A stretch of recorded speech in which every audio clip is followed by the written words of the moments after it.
एक लकड़हारा रोज सुबह सुबह अपनी पुरानी कुल्हाड़ी लेकर लकड़ी काटने के लिए नदी के पास जाता था। उसका घर छोटा था और जिंदगी मुश्किल, लेकिन दिल बहुत साफ था।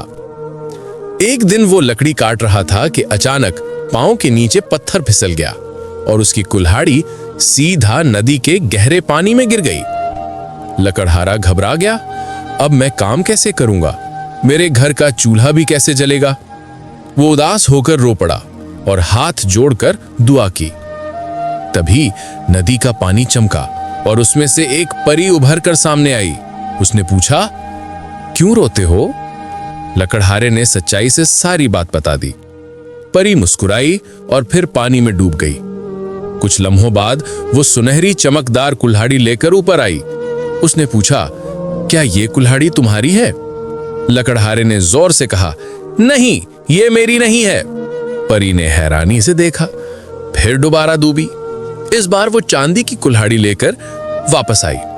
लकड़हारे ने फिर कहा, नहीं, ये भी मेरी नहीं है। आखिर में परी ने डूबकर उसकी असली लोहे की कुल्हाड़ी निकाली। लकड़हारे की आंखों में चमक आ गई और वो बोला, हाँ, यही मेरी कुल्हाड़ी है। परी उसकी ईमानदारी से इतनी खुश हुई कि उसने तीनों कुल्हाड़ियां उससे दे दी। खुशी के मारे लकड़हारे के हाथ कांपने लगे और उसकी आंखों से आंसू बहने लगे। वापस गांव जाते हुए लोगों ने पूछा, इतना माल कहां से मिला? लकड़हारा मुस्कुराकर केवल इतना बोला, मेहनत और ईमानदारी का इनाम देर से सही मिल जरूर जाता है।